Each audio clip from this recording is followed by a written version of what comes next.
Assalamualaikum warahmatullahi wabarakatuh. Alat yang kita pakai untuk memproduksi multimedia atau konten digital yang terdiri atas gabungan dari media-media tadi, atau ringkasnya kita sebut multimedia, ada macam-macam. Barangkali mungkin yang sudah biasa Bapak Ibu menggunakan PowerPoint, ya, itu bisa kita pakai untuk memproduksi, ya, multimedia.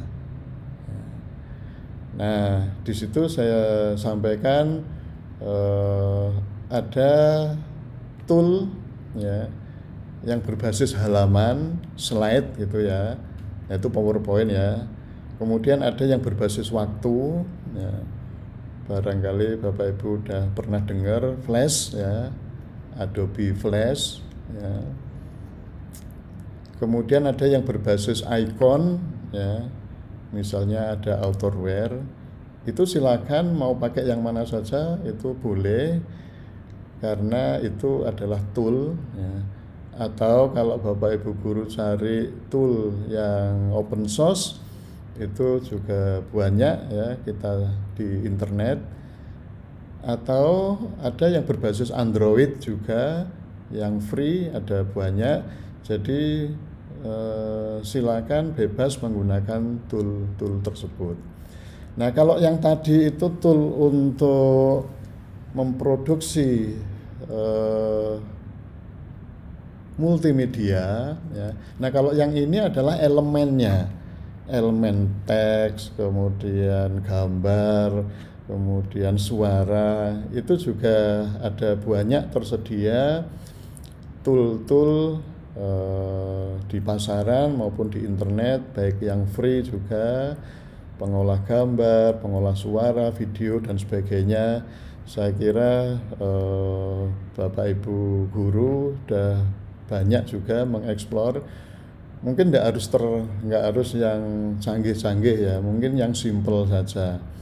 Jadi bagaimana mengedit gambar misalnya.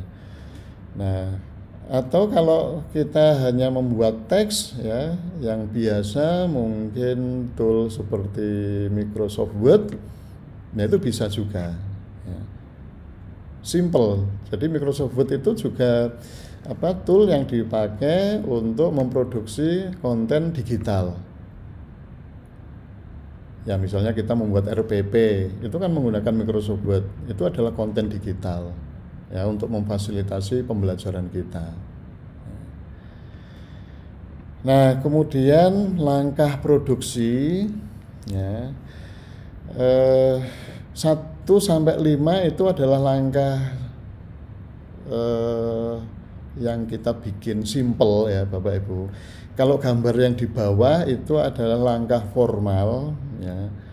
Langkah formal ini biasanya kalau dipakai secara formal, tapi kalau kita Bapak Ibu guru mau membuat konten digital sehari-hari, cukup 5 langkah yang simple itu. Yang pertama, kita menentukan apa yang akan kita buat.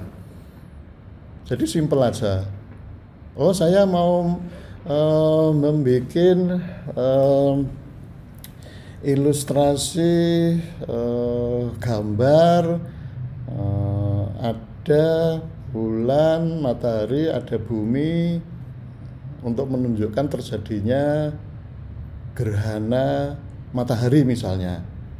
Nah, itu nomor 1, menentukan apa yang akan saya buat. Oh, yang akan saya buat itu adalah gambar terjadinya gerhana matahari. Udah, itu cukup ada di dalam pikiran kita. Kemudian yang kedua, merancang. Nah, nanti bentuknya itu mau seperti apa, ya, kita bikin layoutnya dulu. Matahari ada di mana, bumi di mana, bulan di mana. Nah, itu kita rancangan. Kalau mau kita sketch boleh, ya.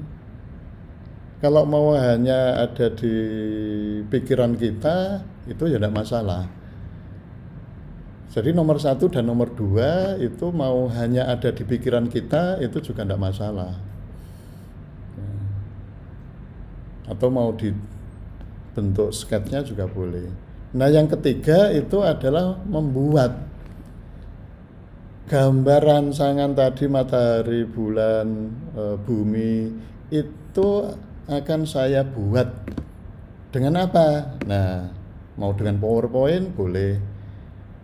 Langsung saya buka PowerPoint, saya bikin gambar, oh matahari di sini, bulan di sini, bumi di sini. Nah, itu membuat.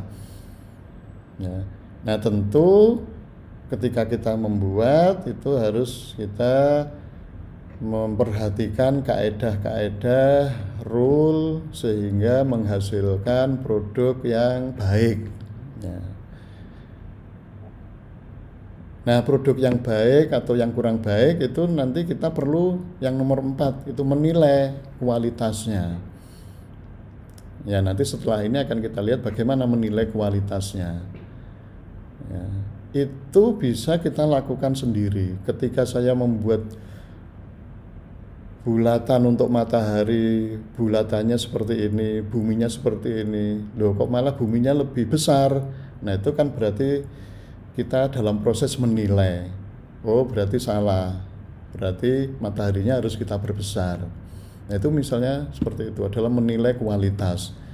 Terus saya kasih tulisan, label, gambar matahari kita beri tulisan matahari.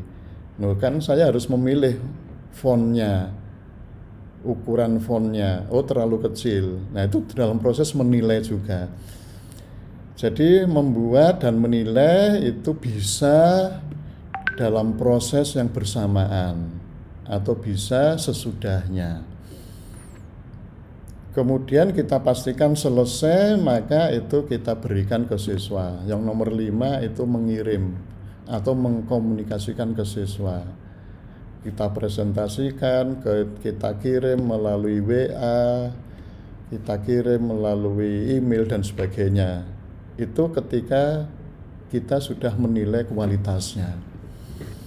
Itu langkah simple bagaimana kita memproduksi konten digital, ya.